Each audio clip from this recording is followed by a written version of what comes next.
अब बंगाल जैसी साजिश दिल्ली में भी करने की तैयारी हो रही है। अचानक दिल्ली में तमाम मौलानाओं ने बैठक में हिस्सा क्यों लिया? यहां पर वक्फ संशोधन विधेयक जो कि अब वक्फ कानून बन चुका है, उसको लेकर क्या बातचीत हुई, क्या एजेंडा तैयार किया गया? दिल्ली में एक बड़ी साजिश रची जा रही है क्या, जिसको लेकर अब चर्चा है। ये जो बातें मैंने आपसे कही, ये बातें मेरी नहीं है, ये सवाल मेरे नहीं है। एक वीडियो सोशल मीडिया पर आता है और उसके बाद से ही सोशल मीडिया पर लोग सवाल खड़े कर रहे हैं। यहां तक कि एक यूजर ने तो यह तक लिख दिया, सावधान दिल्ली, दिल्ली का हाल बंगाल जैसा बनाने के लिए अवैध वक्फ बोर्ड माफियाओं की बैठक। दिल्ली में रोहिंग्या भी हैं, बांग्लादेशी भी हैं और देशद्रोही तो हैं ही। मतलब ये एक रेड अलर्ट है, आपकी एक भूल शैतान को हावी कर सकती है। अब जरा इस 42 सेकंड के वीडियो को देखिए। इसमें तमाम मौलाना आपको नजर आ रहे हैं और ये बैठक बुलाई क्यों गई थी, ये भी आप जान लीजिए। वक्फ संशोधन कानून को लेकर मुस्लिम संगठनों की दिल्ली में ये बड़ी बैठक आयोजित की गई। ये बैठक मुस्लिमों की सर्वोच्च संस्था जमीयत उलेमाए हिंद ने बुलाई थी। इसका विरोध लगातार हो रहा है। बंगाल में इसका असर दिख रहा है, हमने मणिपुर में इसका असर देखा, त्रिपुरा और असम में हुआ तो इलाज बन गया, वहां पर तो लट बजा दिए गए। लेकिन दूसरी तरफ दिल्ली में आखिर ये जमीयत उलेमाए हिंद इस तरीके की बैठक को क्यों बुला रहा है? ये वीडियो पहले आप देख लीजिए। ये है, अभी जो आप हजरात से बातचीत की, वो सलाह मशवरा दिया है, ये रिटेन होना चाहिए। सुबह की बात हमने सुन ली, कुछ नोट किया नहीं। ये 40 जो अमेंडमेंट उन्होंने लाने के बाद की, आखिर इसमें क्या खराब किया, क्या करना है नहीं करना, अंग्रेजी में हो और लोकल जुबान में हम लोग उसका तर्जुमा करेंगे।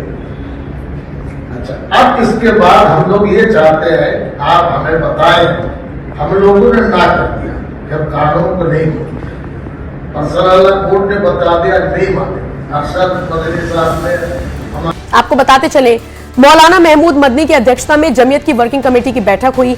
हजारों की संख्या में देश के अलग अलग इलाके से मुस्लिम संगठनों के प्रतिनिधि इस बैठक में शामिल हुए और नए वक्फ संशोधन कानून को लेकर इन्होंने मंथन किया। आपको बता दें, जमीयत ने वक्फ संशोधन कानून को सुप्रीम कोर्ट में चुनौती भी दी है। आज इस पर सुनवाई है और सबसे बड़ी बात देखिए, सुनवाई से पहले बंगाल का एक इमाम तो धमकी दे रहा है सुप्रीम कोर्ट को कि या तो फैसला हमारे पक्ष में आए और अगर नहीं आए तो फिर हम पूरे भारत को ठप कर देंगे। शुभेंदु अधिकारी जो कि बीजेपी के नेता है बंगाल में, वो लगातार इस मुद्दे को उठा रहे हैं कि आखिर इतनी हिम्मत कहां से आ रही है। दूसरी तरफ किस तरीके से राजनीतिक प्रतिक्रियाएं आ रही हैं वक्फ संशोधन कानून को लेकर, इन्हीं प्रतिक्रियाओं के साथ आपको छोड़े जा रहे हैं। बाकी आप इस खबर पर और मौलानाओं ने जिस तरीके से दिल्ली में ये बैठक बुलाई अचानक से और इसको लेकर ऐसे सोशल मीडिया पर दावे किए जा रहे हैं कि भाई दिल्ली में भी कोई साजिश रचने की तैयारी हो रही है, इसे लेकर आप क्या राय रखते हैं? कमेंट करके अपनी राय जरूर दीजिएगा। बिना डंडे के मानेंगे नहीं। आप देख रहे होंगे बंगाल जल रहा है, वहां की मुख्यमंत्री चुप है, दंगाइयों को शांति दूत कहती है। अरे लातों के भूत बातों से कहां मानने वाले हैं। लेकिन सेकुलरिज्म के नाम पर इन लोगों ने दंगाइयों को दंगा करने की पूरी छूट दे रखी है। पूरा मुर्शिदाबाद पिछले एक सप्ताह से चल रहा है, सरकार मौन है। बहनों और भाइयों, इस प्रकार की अराजकता पे लगाम लगनी चाहिए और मैं धन्यवाद दूंगा इस बात के लिए वहां की माननीय न्यायालय को, जिन्होंने वहां पर केंद्रीय बलों की तैनाती करके वहां के अल्पसंख्यक हिंदुओं की सुरक्षा की व्यवस्था करने के लिए कदम उठाया है और आज केंद्रीय बल वहां पर तैनात है। आपने वहां की पीड़ा सुनी होगी, सब लोग मौन है।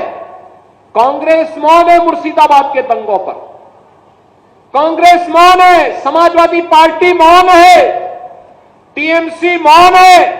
वे धमकी पे धमकी दिए जा रहे हैं, समर्थन कर रहे हैं। बांग्लादेश के अंदर जो हुआ था उसका समर्थन कर रहे हैं बड़ी बेशर्मी के साथ। अगर उन्हें बांग्लादेश अच्छा लगता है तो उनको बांग्लादेश ही जाना चाहिए। क्यों भारत की धरती पर बोझा बने हुए हो? क्यों भारत की धरती पे बोझा बने हुए हो?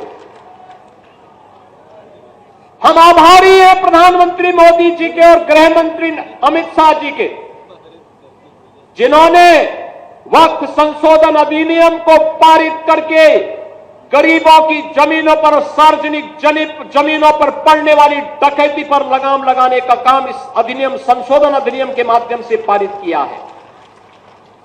अब ये जमीन जो वापस आएगी, बहनों और भाइयों, इसमें हॉस्पिटल बनेंगे, इनमें गरीबों के लिए मकान बनेंगे, हाई राइज बिल्डिंग बनेगी, यहां पर स्कूल बनेंगे, विश्वविद्यालय बनेंगे, निवेश के लिए लैंड बैंक बनेगा। लेकिन किसी को जमीन पर कब्जा करके गुंडागिर्दी करने की छूट अब नहीं मिलेगी, इसलिए लोग परेशान हैं।